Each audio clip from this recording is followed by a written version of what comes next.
I'd like to introduce the members of this panel and tell you a little bit about what's happening. We have some issues you might have heard about with the US and Mexico and the Rio Grande in terms of deliveries. We have ongoing discussions with surface water deliveries, also future challenges with groundwater in terms of internationally shared water resources. And Senator Udall actually mentioned his support of the Transboundary Aquifer Assessment Project when he started off his comments earlier. So we have an effort to look ahead. How can we actually take some of our research perspectives and try to meet some of these international water scarcity challenges with science and policy? And we brought this panel together to help us consider this topic. So I'm just going to really go through our panel. I'm going to go through our panelists, and then we'll have some questions that they can reflect on. So first of all, Senator Tom Udall, who we've just heard from, has been a senator since 2009 after 2 decades as a representative representing New Mexico. And he'll be joined by Jeff Jones, served in the Mexican government as federal congressman from 97 to 2000, a senator, and under Secretary of Agribusiness Development at Mexico's Secretariat of Agriculture. He's from Chihuahua, and we thank Mr. Jones for joining us. Mike Muller is a civil engineer and professor at Witt School of Government in South Africa, and he was previously a member of the Global Water Partnerships Technical Committee from 2005 to 2011, and Director General of South Africa's Department of Water Affairs from 97 to 2005.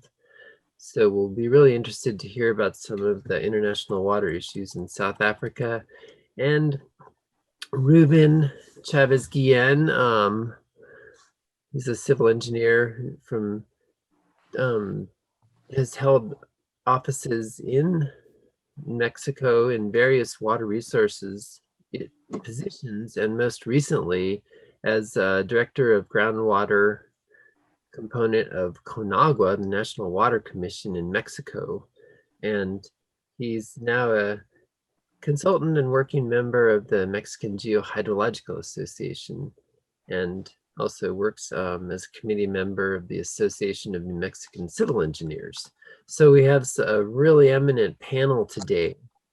And I think what I'd like to do is just kind of in that same order, we can reflect on some of the questions that we put together. And of course, we have an open discussion also. So from your perspective, starting with Senator Udall, what are the impacts of water scarcity, and how has water scarcity affected your work? Yeah, well, Sam, thank you so much for that question. It's great to be here with all of these panelists. You know, first of all, I think you have to start with water scarcity. And what happens there is it constricts almost everything, not just our present, but our future. And so we need to think about that. And one of the best ways to put policy into action with regard to that is to be frugal with the resource. So on the individual level, that means we have to reduce our per person consumption as much as possible.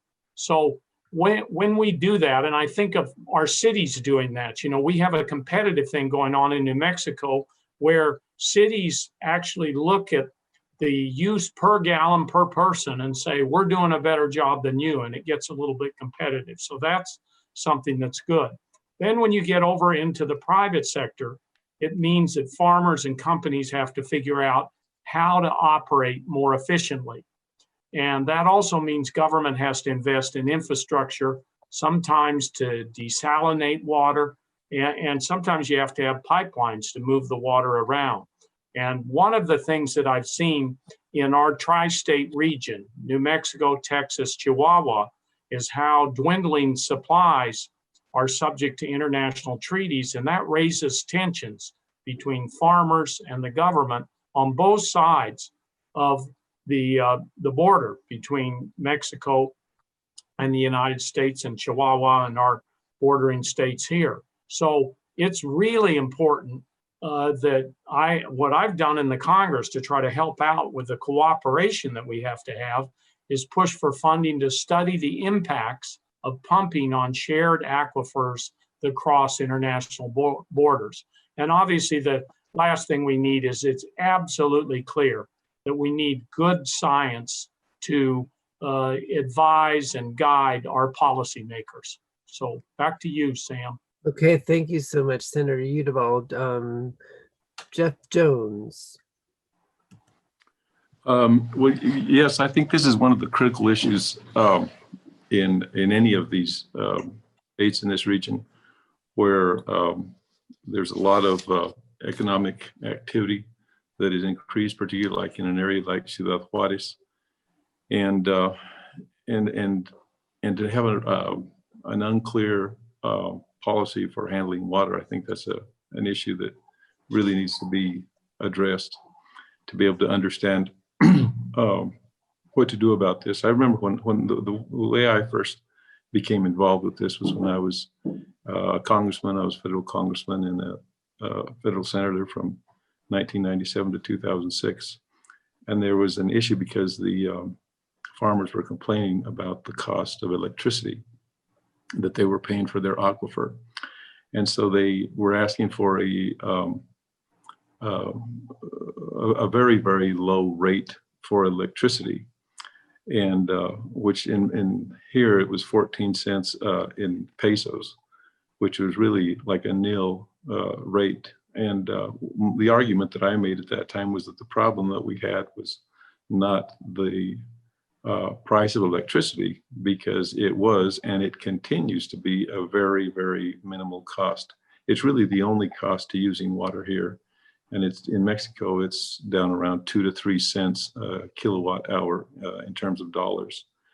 But the problem is that I argued at that time as well, is that we didn't have control over the aquifers. And when we were putting more and more wells into these aquifers that didn't have, that were overexploited, that the wells would need to be deeper and deeper every year, and that going deeper and deeper in the aquifer was increasing costs exponentially to pull the water out of the aquifers. And so my argument then, and it still is my argument, that to drop costs of electricity on a scarce resource does not make a lot of sense. And, you know, unless we put the aquifers in order, we were not going to have good solutions. So what we worked on at the time were three basic issues that I felt were important. One was to put more of the decision-making power into the hands of the local people. And so we did a lot of efforts in creating what we call the COTAS, C-O-T-A-S, Comité Técnicos de Aguas Subterráneas, which is the underground water councils. So that local users, water users, would have part of that decision-making thing. This is one of the great problems that we have in Mexico, is because water is a national issue and there's no local control over it. And the ones that are really interested in that local control, I mean, in the decision-making process, are the local people. But that's an issue that still has not been addressed. The other thing that we worked on a lot at the time too is how do you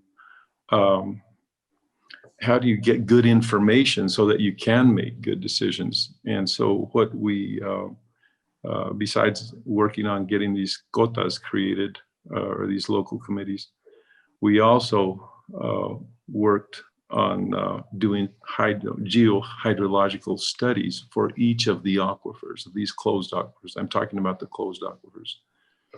And that was a major challenge as well, to be able to get good, solid information so that you know exactly what the capacity of each of these aquifers are. And then the third element that we were working on too was to find out exactly how much we were extracting from these aquifers, how many wells there were, how many straws there were, so to speak, in these aquifers.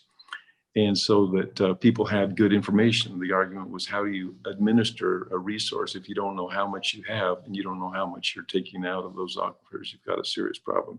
And there were challenges to each of those things. I'll be glad to comment on those as needed. But those were some of the things that we were working on. But I think that generally speaking, this is a general problem that we have in Mexico, is the lack of democratic institutions in terms of making these types of decisions. I think that probably the fundamental problem that you'll see in the Rio Grande Basin, or the Rio Bravo as it's called in Mexico, and the water in Chihuahua and the Boquilla, and a lot of this tension that has been caused too, is basically the lack of democratic decision-making, you know, in not only the closed aquifers that are controlled by the cotas, but also in the Consejo de Cuenca, you know, or the Basin Council, that is dysfunctional. And I think it frustrates a lot of people because there's not a real good, solid debate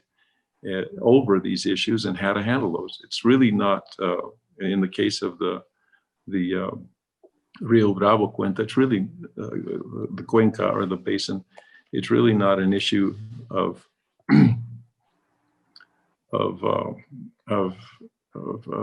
international, but it's really an issue of the users that have rights along that river, you know, and that's where it needs to be solved. Some of the users happen to be on one side of the border, and some of the users happen to be on the other side of the border. But there needs to be a high quality debate and good institutions for looking at the technical challenges that there are, and for making decisions. But I think one of the big problems that we had here in Chihuahua is because of a lot of, you know, in this current crisis as well, is because of this very centralist perspective of the federal government making these decisions without taking into account the perspectives of the people that are really the users of this.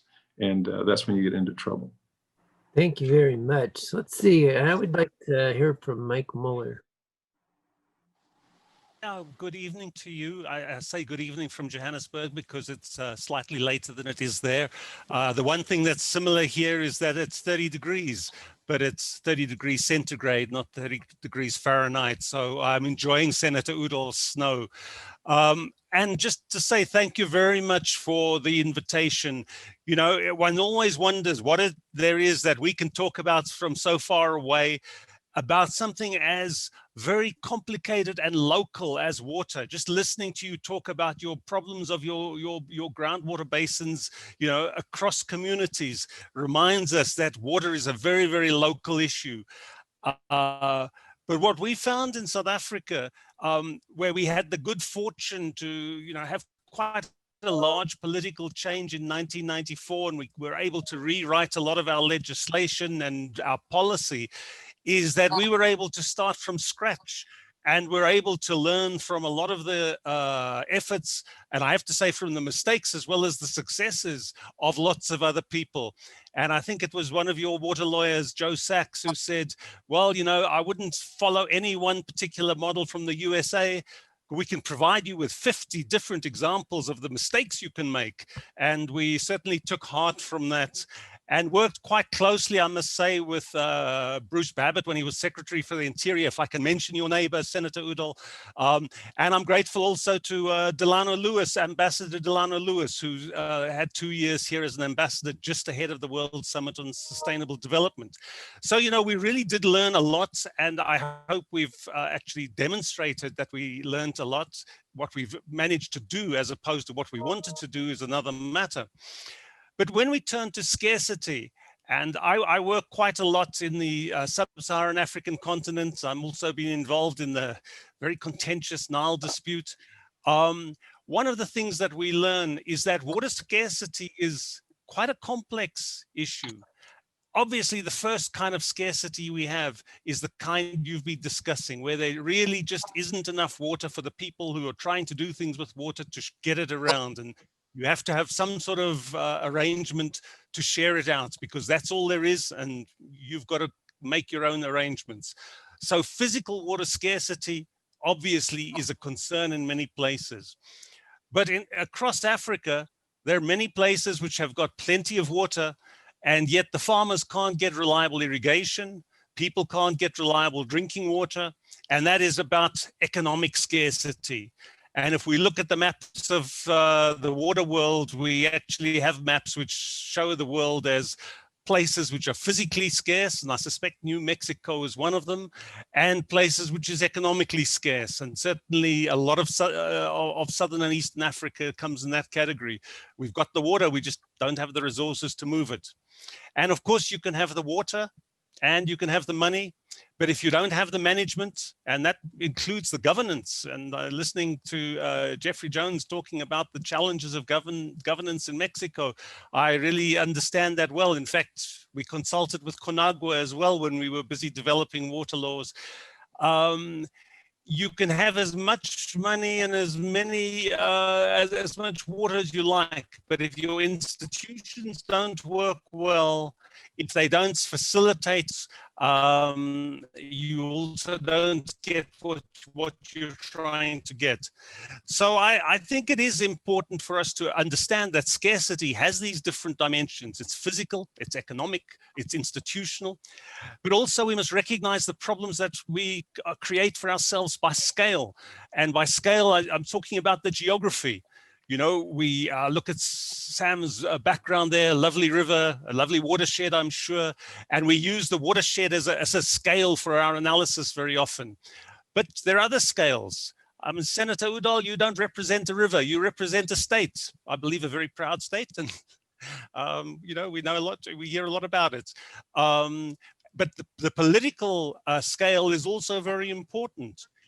And yet there's a third scale, and it's also represented on the panel, and that is the problem shed.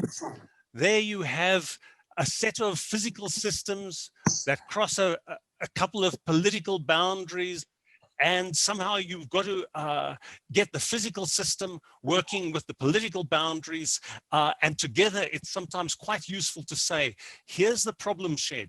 This is the boundary around the people who we are going to have to work with.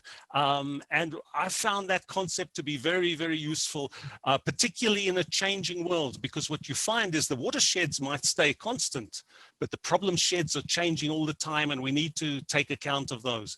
So in dealing with scarcity, I always like to think about these different scales within which we deal with scarcity, and always try and understand what kind of scarcity it is we're trying to deal with. And I find your challenges right down there in the sort of southwest of the United States very interesting. You've got groundwater, you've got interbasin transfers, you've got international cooperation. Hey, you've chosen your problem shed well. You can't complain for a shortage of challenges, but you seem to be on your way to dealing with them. So it's very exciting to listen in. Okay, wonderful comments. So, estimado Rubén Guillén, ¿puedes seguir?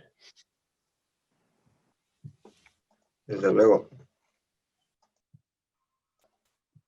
Buen día a todos. Gracias por la invitación.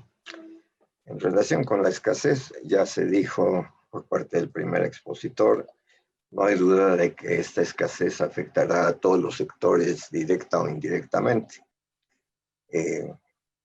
Todos absolutamente dependemos de la disponibilidad de agua, es la vida. Y en un escenario de escasez es obvio que se va a limitar, va a ser un factor que limite el desarrollo económico y el desarrollo de todo tipo. Y no solo eso, no solo a futuro, sino que incluso compromete el desarrollo actual, sobre todo si en aquellas regiones donde los impactos del cambio climático van a acentuar esta escasez.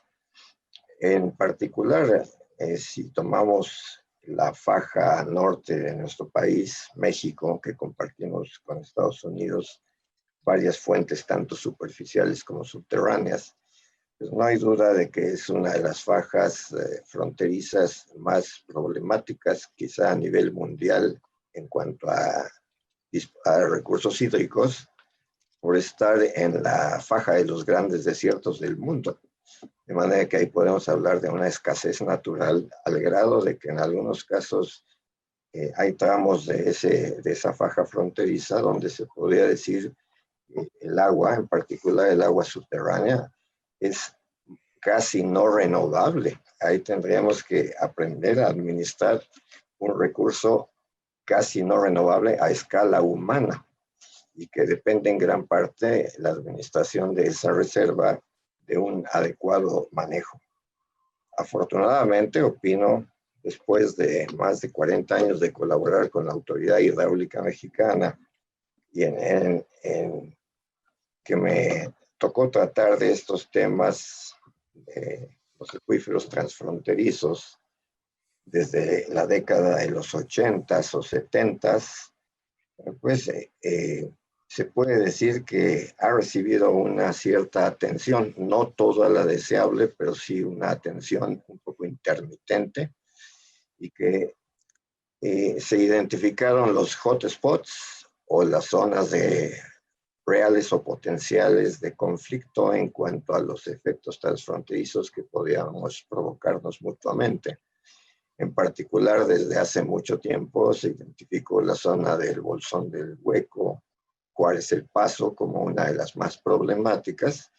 Igualmente, la cuenca baja del río Colorado, donde tenemos problemas muy particulares, muy especiales, no tanto de escasez, pero sí de un manejo muy delicado entre las aguas superficiales y las aguas subterráneas.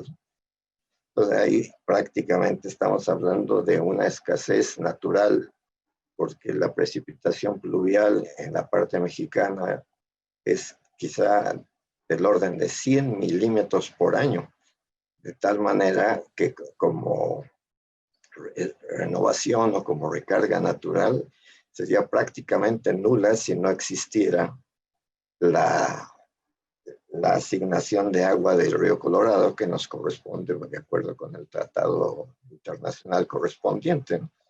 Y ahí el manejo del agua superficial y el agua subterránea es esencial. Nos ha planteado situaciones muy particulares, no solamente en los aspectos técnicos, sino también en los aspectos administrativos, legales y obviamente políticos. Creo que en ese escenario de escasez natural, pues ante la amenaza del cambio climático, pues es probable o es casi seguro que en varios tramos de esa frontera tengamos acentuada la escasez. Entonces habría que empezar a tomar medidas para afrontar esos problemas crecientes. Y aquí pues nos encontramos con las posiciones un poquito pues diferentes de los diferentes sectores. Por una parte habrá quienes dudan de la existencia del cambio climático, otros quienes lo ven como un problema demasiado futurista como para preocuparnos ahorita por ellos, y otros que lo ven con una visión de corto plazo. Sí es cierto que ocurre, pero nos empezará a afectar dentro de 30, 40, 50 años, así que ahorita, ¿para qué nos distraemos con eso? Vamos a atacar los problemas actuales. Y ese sería un gran error, porque si no aprendemos desde ahora a administrar bien este recurso, gradualmente nos vamos a encontrar con esa escasez, porque esos efectos ya se están presentando. Entonces hay que prevenirlo desde los puntos de vista técnico, pero la sociedad es la que tiene que estar más consciente e informada de la situación de sus fuentes de agua, porque finalmente son ellos los que van a resultar afectados. Quienes nos dedicamos al estudio técnico o a la normativa, pues a veces lo vemos como un problema general, federal, nacional, no local, y como bien dijeron, al final de cuentas, los que tienen que ser más responsables del cuidado de su recurso es la población local. Podemos tener los mejores estudios, los estudios más completos, las leyes más adecuadas, pero si los usuarios del agua no acatan las disposiciones, difícilmente se puede llegar a una condición sustentable. Por lo pronto, sería mi intervención. Gracias. Muchísimas gracias. I forgot to introduce Chris Wilson, who will round out our panel.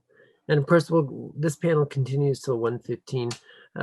Chris is the Deputy Director of the Mexico Institute at the Woodrow Wilson International Center for Scholars, where he leads the Institute's programming on regional economic integration and U.S.-Mexico border affairs. He's authored a number of reports on the border with the U.S. and Mexico, and he's going to also hopefully continue working with us on our effort to take this forward. Chris. Thanks, Sam. Thanks very much for the invitation. And yeah, we're really excited at the Wilson Center to be partnering with you all to try to take on this, what I think is a huge and very complex issue. Thanks, Senator Udall, for being a part of this, and all of my co-panelists. It's really an honor to share this forum with you all. Just for those of you who don't know, the Wilson Center is a think tank in Washington, D.C., a nonpartisan think tank. We're also the memorial of President Woodrow Wilson, who during his life worked both in the world of academia and in public policy, obviously. We try to, in his memory, bring those worlds together. And we were given #1 rating by the University of Pennsylvania think tank ratings as the #1 regional studies think tank. And I work in one of those regional studies centers on US-Mexico relations. I mean, water issues are huge along the US-Mexico border, the area that I study. As has been mentioned, the scarcity is sort of a natural phenomenon. I mean, we have a lot of desert ecosystems covering much of that geography. So it's sort of normal and natural, and in some ways has always been there. But in other ways, it's more pressing than ever. We have a population on both sides of the border in the border region that is growing faster than its respective national average. We have industry that's growing tremendously, agricultural use of water that's very significant, climate change, raising the likelihood of drought, changing the way that water is flowing. The Colorado River doesn't usually make it to the Gulf of California anymore. The Rio Grande has on occasion not made it to the Gulf of Mexico. I mean, these are really serious issues. We have aquifers that are being depleted faster than they're being recharged, and it's changing the way the quality of the water, the way that water's flowing beneath our feet. We have, a big set of challenges. We at the Mexico Institute, we have a binational advisory board. It has the current ambassadors from the US to Mexico and Mexico to the US, several former ambassadors, former heads of the North American Development Bank, a bunch of experts on US-Mexico relations. And for the last several years, they've been telling us, this set of transboundary water issues is the most important issue that's not being talked about enough in Washington and Mexico City. And so, we want to increase dialogue on the topic. We want to find ways to improve the way that not just are we working across the US-Mexico border, but I mean, I think what I've learned is that it's going to take a lot more communication than just, international cooperation to solve these issues. It's very much about connecting the local level end users and stakeholders to the federal process and international negotiations, interstate negotiations. I mean, in the United States, we have interstate compacts on water. I mean, this is such a complex, multi-layered issue that it's very challenging to solve. And I mean, I think we saw this, and it's been mentioned already by a couple of my co-panelists, but we saw this in the recent months. What happened, I mean, in the United States and Mexico, we have a water treaty going back to 1944. There needs to be certain transfers of water according to that treaty. And we just finished, about a week ago, a 5-year cycle, and Mexico up until the very last minute was behind on its transfers of water. And the plan was, of course, to release water in the Rio Conchos in Chihuahua to go into the Rio Grande, right? I think most of you know the story here, But what happened though was that local farmers and activists took over the La Boquilla Dam to stop that from happening. So in a conflict with the National Guard in Mexico, one of the protesters was killed. And so you have this, I mean, it's just kind of a cry for help and an example of the challenge that's in front of us. You had a water end user killed in a dispute with the Mexican federal government. You have the state getting involved in that conflict with the federal government on the Mexican side, and the federal government really trying to stay in compliance and keep a positive relationship across the border with the US federal government, but also very importantly with the government of the state of Texas, where most of the end users are on the US side. And I just mentioned all these different players so you get a little picture in your head, a map of all the different levels of actors that were involved in this really tragic incident in this case, but also those actors that need to be present and involved in the conversation in order to have things not end that way.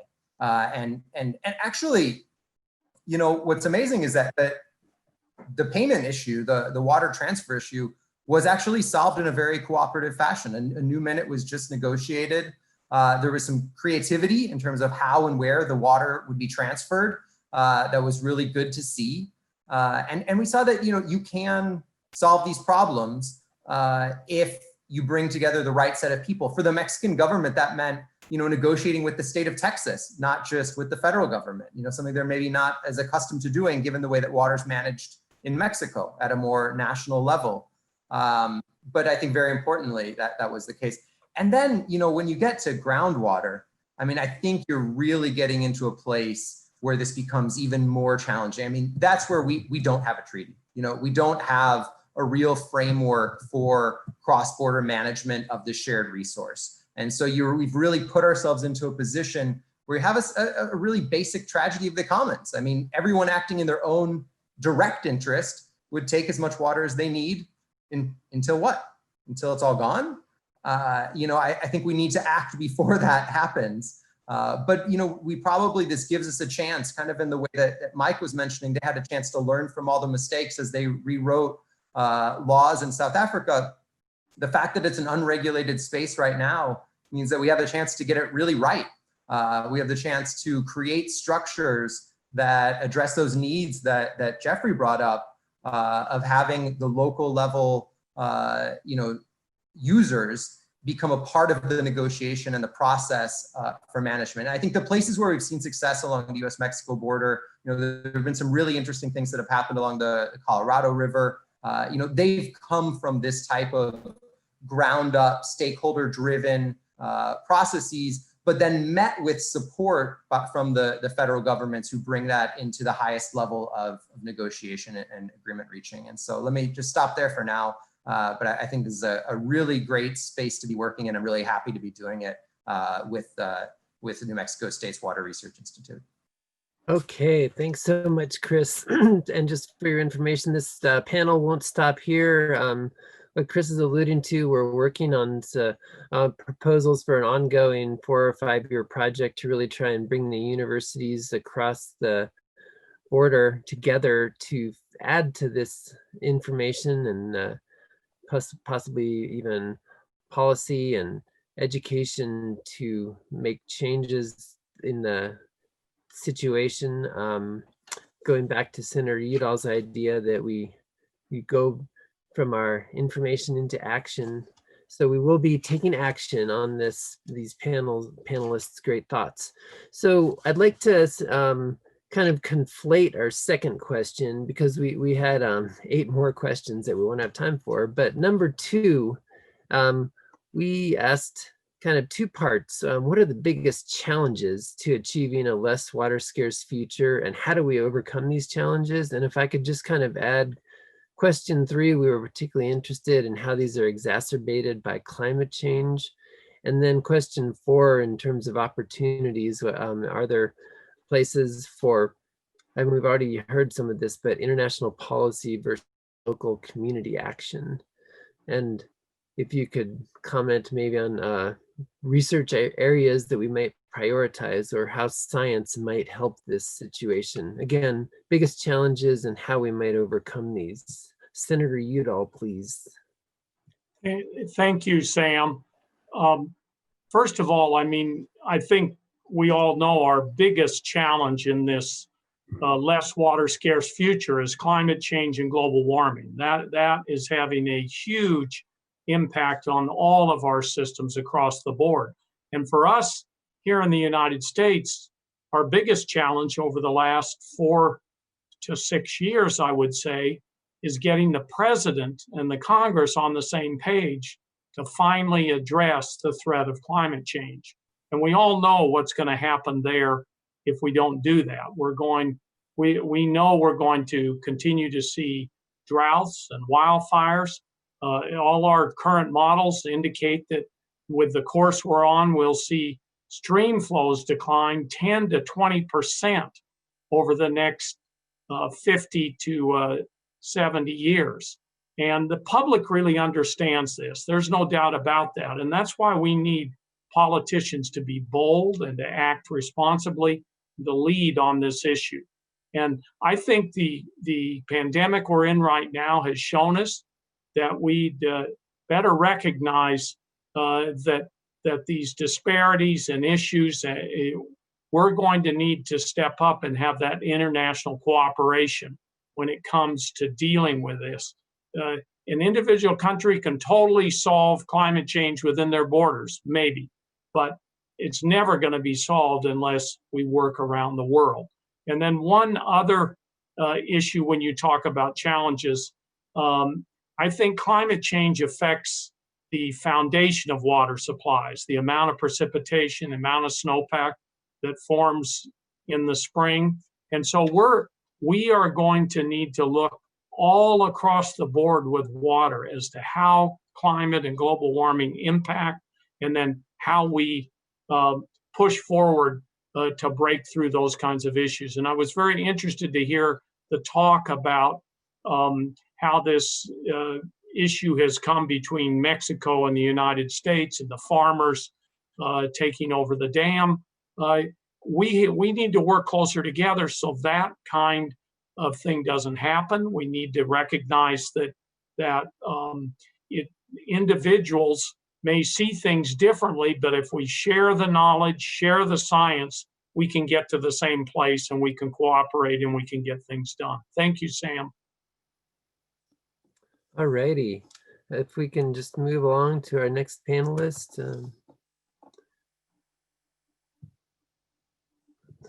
The order. I was enthralled with the panel's comments, and I lost track of the order. But next of all, we're going to go to Jeffrey Max Jones. One of the things that I think is very important in public policy, and in these type of situations as well, is modeling, modeling different scenarios. In this case, it would be the aquifers that are shared, and to be able to sit down with people, with users of those aquifers and government, and determine what to do. I think the role of academic in all of these type of decisions is to make an objective discussion about what's really out there. You know, if you get my experience in government has always been that whenever you get the US and Mexico or any other country sitting down, and you get politicians sitting down, they all start talking to their constituents and looking at what is the political correct thing to say according to their constituency. In other words, their messages tend to be very politicized. And I think that the role of academics and the technical side of this is to bring objectivity to these discussions. So they're really based on objective facts and the way they look at them. But if there were a good modeling of the river and the basins that cross borders, and then you had these basin councils and or underwater aquifer councils, you could really look at some interesting things. And you say, you know, if this happened, these would be the consequences. This would affect all of the different actors involved. And I think when you do things that way, it really gives people a different ability to be empathetic and also to know the best policy for solving those things. What are option A, option B, option C? What do we do about this? But it's, if we want to live in the age of information, I think that we now have an ability that was not had, you know, when these treaties were signed in 1944 and 1906, and where we have the ability to look at many, many different variables in an equation and then say, what if this happened, then what would we do? And so you're actually looking at these things before they happen, and you can implement preventative policies, you know, that help solve these things before they turn into a crisis, kind of like what happened here with the water at the Conchos. And if I had one suggestion, it would be that is we need really good modeling for these different aquifers and the basin, and look at scenarios and possible solutions. Also, I think that if you had modeled, you would be able to look at scenario 1, scenario 2, scenario 3, and then come to some good conclusions about how to handle those things. But I think that that is what is needed, is good sound technical information, and then use modeling to tie all those things together to be able to project what if scenarios under different problems, and also what if scenarios under different possible policy solutions. Really nice. Okay, please, Mike, could you go? Yeah, listening to you, you know, it comes back to what I said. We look very different, but our problems are actually very often the same. Tomorrow morning, there's a session which I've got a little paper to present, organized by something called WaterNet in Southern Africa. It brings together the 10 countries of Southern Africa, the water resource schools from the different universities. And we've got a system going where the master's degrees programs in some of these water resource courses are shared across countries. So one module happens in one country, another module happens in another. There's a groundwater module that happens in South Africa. And what you get is a community of young scholars, and they are going to become practitioners in many cases, who are used to working together, have been through the same curriculum, and actually have a common understanding and a common approach to different problems. And quite often they come from different countries, but they share the river and they talk about their river as a common problem. And you establish relationships, a bit like Christopher Wilson's talking about at the other stage, all the old ambassadors, or I could say all the old heads of departments, you know, which is my current network. I know all the old heads of department from water departments across the region. And you become a very powerful network that can, without too many conflicts, obviously, because you've got politicians and constituencies behind you, you have an understanding of the problem. And universities are very well placed to be able to build that kind of partnership, to find ways of common learning. Let's learn together. Let's look at the same river from different sides. And hey, in 10 years' time, when we're the heads of departments, or in 20 years' time, when we're senators, we will have a much better understanding of each other and of the problems that we have. So that's one area where I really think, you know, relationships can be very important. But I'm nervous about this an idea that we can perhaps inform the discussion objectively. You know, we're in a world in which experts are not particularly always valued. They need to be trusted before they become valued. And we need to find ways as academic experts, and I'm happy I can wear a practitioner's hat, or I can wear an academic hat, and I can wear a citizen's hat. We need to find ways to have the conversation across the different communities in language that people understand.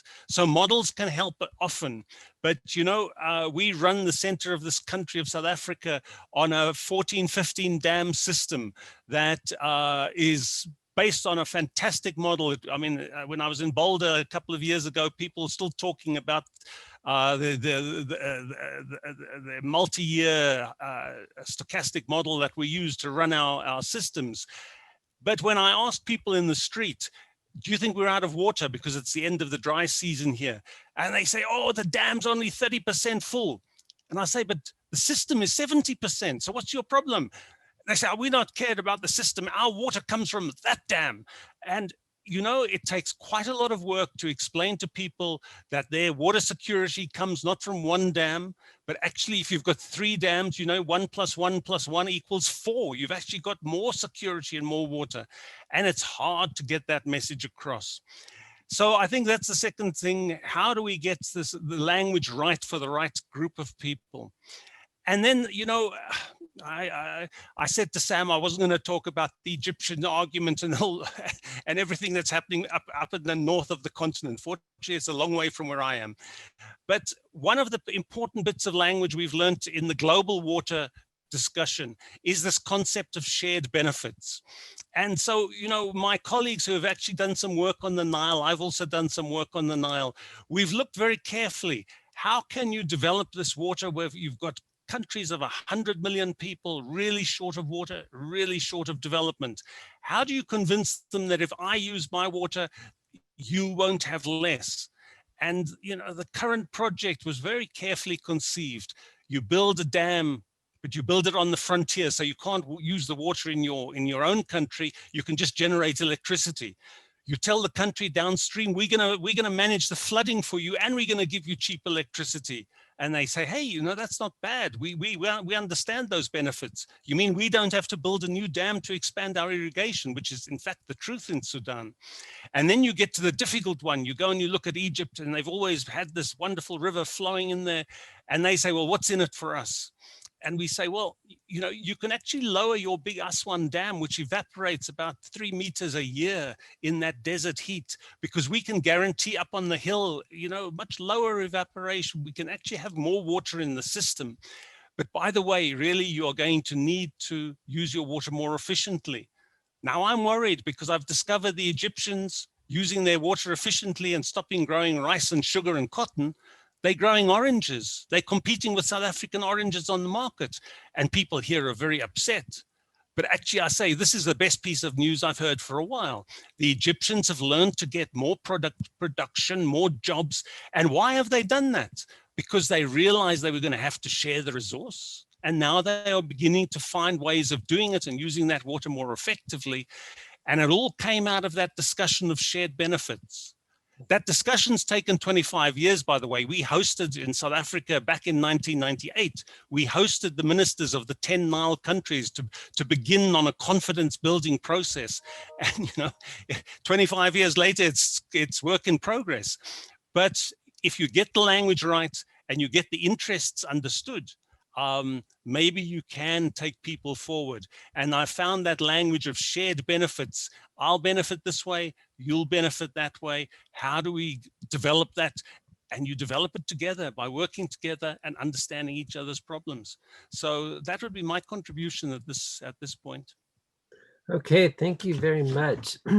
Estimado Ingeniero Chávez Guillén, por favor. Gracias. Sí, efectivamente es un problema creciente que tendría que atacarse, enfrentarse, aplicando pues todos los aspectos de lo que se entiende como una gobernanza del agua.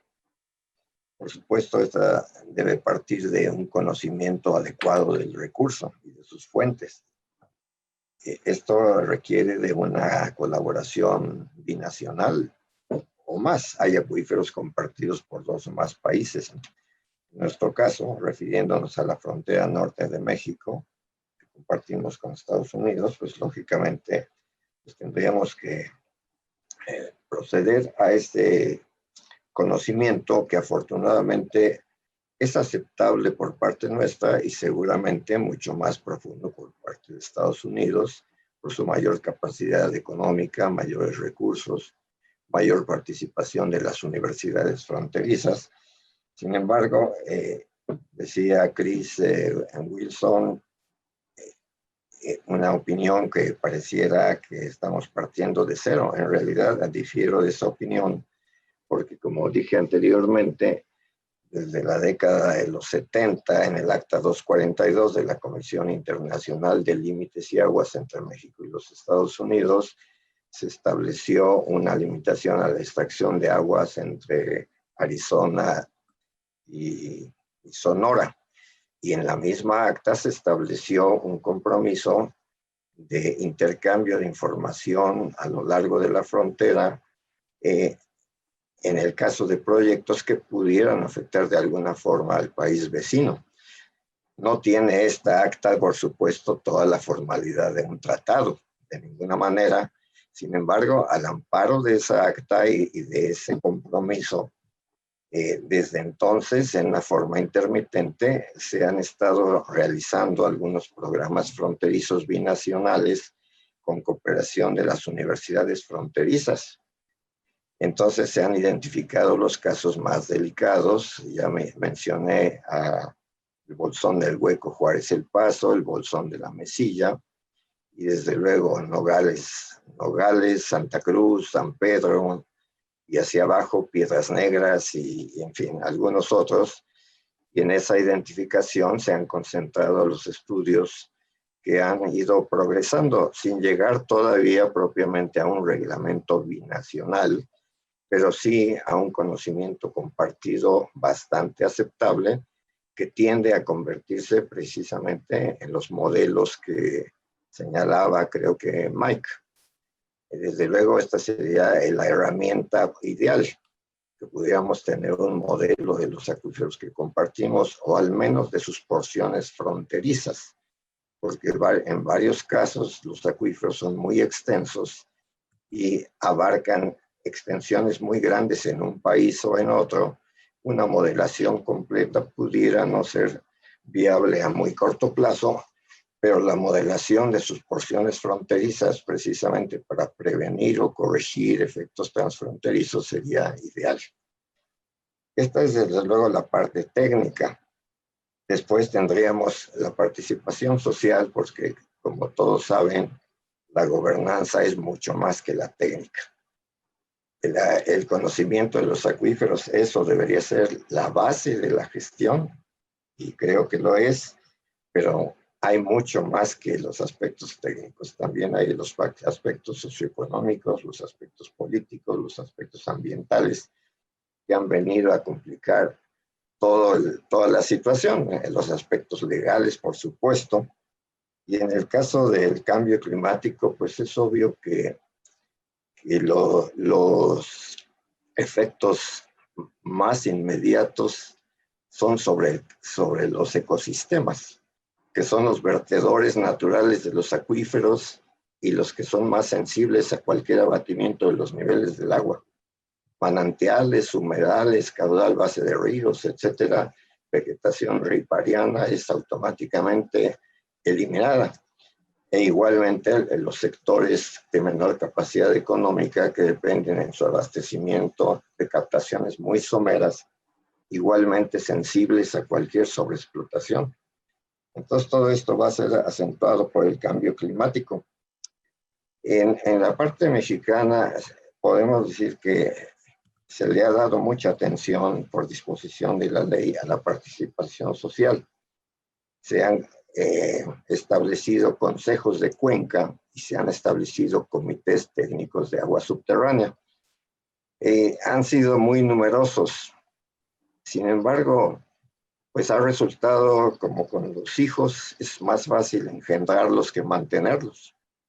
Entonces, nos ha sido muy difícil tenerlos bien atendidos, porque no hay continuidad en sus representantes. Hay representantes de los diferentes sectores usuarios, pero durante un cierto periodo de tiempo, y al cambio de las mesas directivas se pierde toda esta continuidad. Pero, sin embargo, están establecidos y hay un reglamento de operación. Creo que muchos de los logros que se han tenido en esta materia están bastante bien concentrados en las publicaciones del programa UNESCO y SARM, que seguramente conocen, Acuíferos Transfronterizos de las Américas. Y es justo decir que dentro de los diferentes programas a nivel mundial destacó el caso de la faja fronteriza México-Estados Unidos por considerarla una de las más problemáticas por su clima y por su nivel de desarrollo. Entonces, esta es una muy buena referencia porque contiene los logros y el conocimiento compartido que se tiene y que se logró con una gran participación del USGS, de la CONAGUA y de varias universidades transfronterizas. A la fecha se le sigue prestando una cierta atención y la intención sería llegar a formalizar ciertos proyectos de intercambio de información sobre el principio de no afectación a la parte vecina. Entonces creo yo que hay algo por delante muy importante y creo finalmente que la participación social efectiva es indispensable, como lo señaló creo que Mike.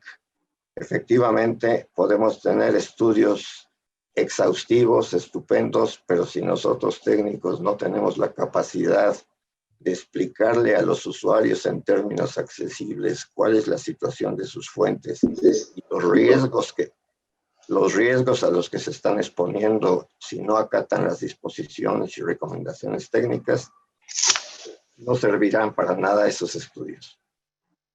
Gracias, Mike. Muchas gracias. Chris Wilson. Yeah, thanks, Sam. And Ruben is absolutely right to point out that it's not that there's zero treatment of groundwater at the binational level. There absolutely is, and the assessment program is a great tool to be creating data and improving understanding to what is happening in the binational aquifers. I would just suggest that we're far from where we need to be in terms of having real transboundary international management of those resources. And so we have a lot of work ahead of us still. I'll just make a couple of comments about this, how we can do things a bit better from my perspective, and where science fits into that. I mean, it seems to me the big, the big picture question here, and it's been talked about a lot already, is making sure that you have the right people in the room when management decisions are being made, right? And that means having these local level voices in the room, having stakeholders be a part of the process, and having a structured process to have their input filter up into higher level negotiations. But on the part of science, I think it means something important too. I mean, it's easy to say, and it's absolutely correct, that scientists need to be providing information and data so that good decisions can be made. I mean, we can ask questions like, who are the users? What's the, how much water is being lost to evaporation or seepage? How much water is in our aquifers? We don't know that about all of them along the border. How are they recharged? What's the quality? I mean, there's all sorts of very obvious questions that scientists can help us answer, and that can be an input to good policymaking. But the thing that I think is also important to say is that it's not just enough to have those scientists make that contribution and then walk away from the conversation. They need to stay in the room as the discussion continues. They need to be a part of the discussion with the policymakers, because policymakers, I mean, politicians, for all the heat that they get, I mean, they're really good at balancing the set of interests that's brought before them. So when industry groups show up and present their concerns, and when cities show up and talk about their concerns, I mean, people like Senator Udall can make informed decisions about how to manage that. But let's make sure that those scientists are another group of people that are showing up to be involved in that conversation, so that it's not just a one-off transfer of here's the model, now do what you want with it, but rather having them stay there so that when a policy proposal is put forward, they can react to that and say, oh, well, this is what it might mean in terms of this, that, or the other thing. And then, I mean, I think hopefully what that leads to is it leads to a cycle that leads us to better science as well. The more that the scientists are in the room for the policy discussions, the more informed they will be to formulate their next research question, which will lead to then, when they come back in the room again, to have an even more useful set of data that's really tailored to not just the environmental situation, but the political dimensions of the challenge as well. And so I think we can have a back and forth that's really useful in that sense. And I would also just suggest, and this is something that I'm really excited about in terms of the project that we're embarking on, Sam, is that, it takes really a coming together of not just the hard scientists, but also the social scientists to, break apart disciplinary boundaries and really be understanding how decision-making structures meet with scientific or physical realities and lead to decision-making and management processes, water use, and everything like that. Thanks. Wonderful. Thank you so much. So we have until 1:15. We got a question that maybe just one or two people could answer. It said, do you see modeling as a way to combat toxic pollutant plumes in the aquifers and rivers? This is from Elena Fernand. Could possibly Jeffrey Jones, I think you mentioned models, or somebody else want to address that question? Camera. Yeah, I think that definitely so. One of the best experiences that I had when I was in the Senate, I was part of creating a group called NAMIC, N-A-A-M-I-C, which is the North American Agri-Food Market Integration Coalition. And those were the best bilateral meetings or trilateral meetings that I was ever involved with when I was in the government, both in the executive branch and in the legislative branch. But we did precisely that. We brought together the stakeholders, we brought together government, for policy making decisions, and we brought together technical people to look at different issues of how we could increase agri-food market integration in North America. And we had some very, very, very good discussions. But, as I was listening to this, here, I think that this is something that we need to do. We need to have a North American, even beyond just the border, but we need to have it could start perhaps with the border, but maybe a North American water resource coalition, and look at some different projects of what could actually come, but what positive things could come. There was a project, you'd have to look at the political aspect of this, but there was a project in the 1960s that was called NAWAPA, the North American Water and Power Alliance, that talked about bringing water all the way from Canada. And I realize that politically speaking, Canada has some very reserved laws right now, but if you could do modeling and show the win-win for different policy decisions, about how to use water better, how to get more water, what to do with it, I think it would be tremendously effective. But modeling, and you'd put all these factors in there. You put the social factors that were mentioned in here a little bit earlier by Chris, and the environmental impact, everything, all of this has to be looked at. And that's really when you talk about creating a knowledge-based economy, we use that word, but you have to have academicians as part of that to help and bring objectivity to the discussion. In my meetings when I sat down with politicians from each country without academia, or stakeholders, it was always kind of politics prevailed without good technical information, and we really didn't advance. But if we could do something like NAMIC, like the North American Agri-Food Market Integration Coalition, and we created a North American water coalition, and looked at these issues and looked at and modeled a lot of different scenarios, and their impact on the environment, their impact on economics, their impact socially on different things. And we were able to see this and look at options. I think it would create a very, very intelligent discussion, and a lot of creative ideas would come out of that. Sam, and to just follow up on what Jeffrey Jones said, I think part of the question too was about pollution plumes and modeling there. We've had a lot of experience with that in the Southwest, where, for example, jet fuel, thousands and thousands of gallons leaked into the aquifer.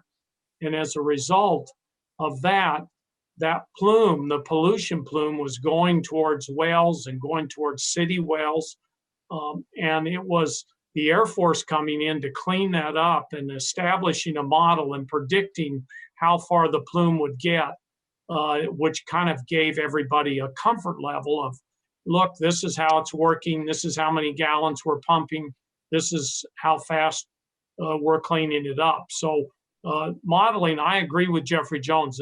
Modeling can really make a difference. The biggest challenge is getting the population to buy into the model and to understand the science and be willing to go with it. Thank you very much. We have a blizzard in Las Cruces, so we had technical difficulties here. It's kind of a, so we have about 10, or actually not even that much, only about 8 minutes to kind of have a draft. So if you could give maybe a 60 to 90 second vision on just maybe kind of any parting words of wisdom or inspiration on this topic, starting with Senator Udall. Thank you, Sam.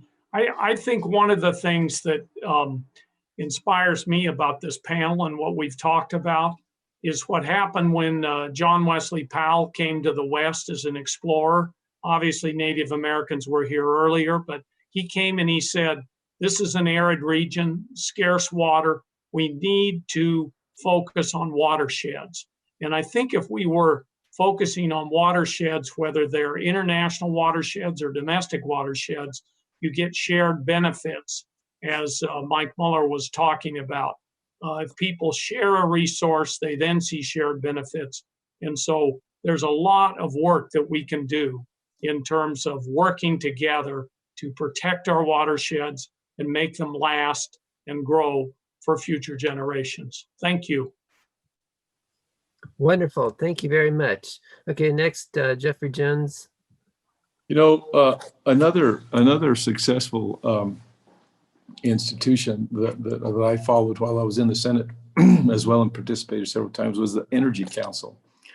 And, you know, it started really, I think, in Texas, and it increased to the energy producing states of which New Mexico is a part. And I think that it's an institution that continues, very effective. But I think that we need to do something like that for the water. We need to create an institution where we actually come together, you know, like the Energy Council comes together. I know 4 times a year they have different subjects that they go over and look at different things. But something like that might be a very beneficial thing for institution to institutionalize water management and looking at these different issues from many different angles, because it is a very complex issue, but it is also the lifeblood, you know, of all of this region. Out here in the middle of the desert, you know, you need to have this as a top priority in everything that you do. And I think that when you bring decision makers, you know, from government, really the reason that you bring them there is to educate them about what these issues are, you know, and the stakeholders get to participate and they get to get educated as well. And I think Chris is completely right. You have to have everybody. They have to continually sit there at the table and be able to explain these things and look at these issues. But if you have everybody talking and sharing ideas, and you can show what if scenarios, if we did this, and what if, there's some really positive things that you can come up with too that you'd never thought of. You see, I never thought that we could do that. That would be wonderful, you know, for this area. But we probably need to do something along those lines in terms of water. I think it's time to do that. Really nice. Thank you. Let's see, Mike Muller, please. Yeah, well, Sam, thanks very much for having me on. And just as a last thought, we're really pleased always when we hear people in the USA talk about climate change, because I had some engagements with your State Department and they told me, you know, those were 2 words they could never put together. But having said that, I actually worry in some of the other parts of the world where I work about the focus on climate change distracting people from the present challenges and allowing us to sort of say, well, we can't handle this, we can't do that. What I'm doing tomorrow at our Southern African meeting is saying, can we please concentrate on managing our climate variability today? Do we have enough data to do that? Do we have enough understanding? Do we have enough of the models that we need to explain what's happening? Because one of the things I've been doing, and I've been doing some case studies of this, is you find that where water managers have got a really good handle on how they're managing today's variability and today's challenges, they're actually pretty well placed for dealing with that future climate change. They're getting the data that they think they need. And but counterculture, where we are today, in 2020, I would actually like us to see us recognizing that we are pretty good as water managers in many parts of the world at managing climate variability. And if we put more effort and get more data and make our models work better and talk about it more, we'll do two things. First of all, people will understand what we're talking about. Why did it rain so hard last night? We've never had a flood like that, down this street. They notice those things. It actually enables you to start talking about how things are changing, but it also says, and you know something, we can do something about it today. So that's a last thought from my side. Always wonderful sharing other people's problems, makes us feel so good. We're not the only ones with them. So I appreciate that, and good luck to you all, because you've got a few challenges across that border. Very good. Thank you so much. Estimado señor Guillén. Sí, desde luego, los modelos es una meta muy importante. Hay algún avance, pero hace falta mucho por delante para tener modelos binacionales representativos. Nada más cabe destacar que un buen modelo tendría que apoyarse en programas de monitoreo muy adecuado, conciliado entre ambas partes, de niveles, calidad, de extracciones, relación con las fuentes superficiales, etcétera. Es obvio que por muy bueno que sea el software, si le metemos datos no representativos, tendremos resultados falsos. Entonces tendremos que cuidar la validación de sus modelos, y una vez lograda, pues podremos hacer análisis de diferentes escenarios, incluyendo los escenarios extremos de lo peor que podríamos esperar del cambio climático, incluyendo la recarga cero. Por otro lado, pues obviamente tenemos que prestarle atención al desarrollo de nuevas fuentes, como podría ser la recarga artificial, la desalinización tanto de agua marina como de aguas salobres naturales existentes en varios de los acuíferos desérticos.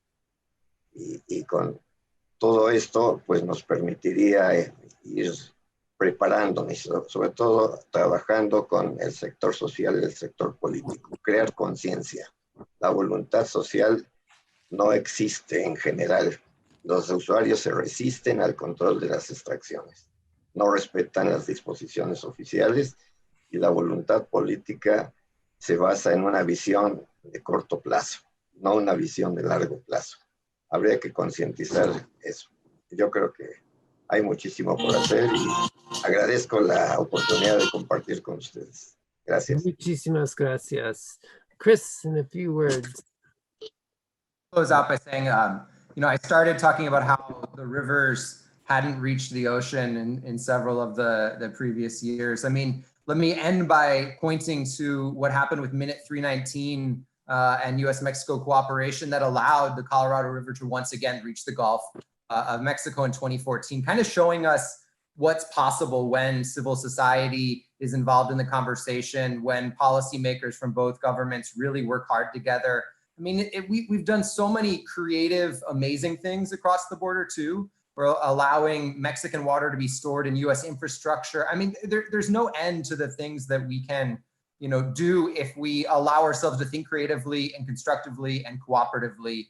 And so I think if we just apply the lessons that we've been teaching ourselves over the last several years, there's plenty of space to solve the problems in front of us too. And thank you again for the invitation today. Okay, wonderful. Wow, what a great panel.